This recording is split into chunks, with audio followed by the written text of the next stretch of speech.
Doctor BR Ambedkar Konaseema జిల్లా Amalapuram rural Reddipalli గ్రామం నందు భారత రాజ్యాంగ నిర్మాత డాక్టర్ బిఆర్ అంబేద్కర్, బాబు జగజీవన్ రామ్ విగ్రహాలు నూతనంగా గ్రామస్తులు ఏర్పాటు చేశారు.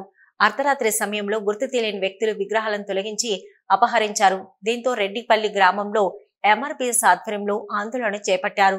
మహనీయుల విగ్రహానికి కనీసం భద్రత ప్రభుత్వాలు కల్పించాలని, తక్షణమే తొలగించి దొంగిలించిన విగ్రహాలను తిరిగి అక్కడే నిర్మించాలని, దోషులను శిక్షించాలని, లేని పక్షంలో రాష్ట్ర వ్యాప్తంగా ఆందోళన చేపడతామని ఎంఆర్పీఎస్ నాయకులు మరియు గ్రామస్తులు హెచ్చరించారు.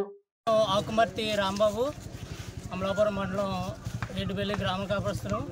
అయితే మొన్న మేము బాబు జగజీవన్ రావు గారు, డాక్టర్ బిఆర్ అంబేద్కర్ విగ్రహం ఏర్పాటు చేయడం గ్రామస్తులందరూ కలిపి ఏర్పాటు చేయడం జరిగింది. అయితే రాత్రి అర్ధరాత్రిగా 2 గంటల ఆ టైంలో గుర్తు తెలియని వ్యక్తులు ఈ విగ్రహాలను తీసి అపహరించడం జరిగింది. కాబట్టి మేము దళితులైన మనం చిన్న చూపు చూస్తున్నారని మాకు అర్థమవుతుంది. ఒక భారత రాజ్యాంగ నిర్మాత అయినటువంటి డాక్టర్ బిఆర్ అంబేద్కర్ విగ్రహం ఈరోజు ప్రపంచమంతా కూడా ఈరోజు పరిపాలన జరగాలంటే రాజ్యాంగం వల్లనే జరుగుతుంది. అటువంటి నాయకుల బొమ్మలు కూడా అపహరించి ఇలాగా మమ్మల్ని అవమానపరుస్తున్నారంటే దీన్ని ఖండిస్తున్నాం. మేము గ్రామం తరపుల నుంచి మేము ఖండిస్తున్నాం. కాబట్టి ఈ విగ్రహాలు ఎక్కడైతే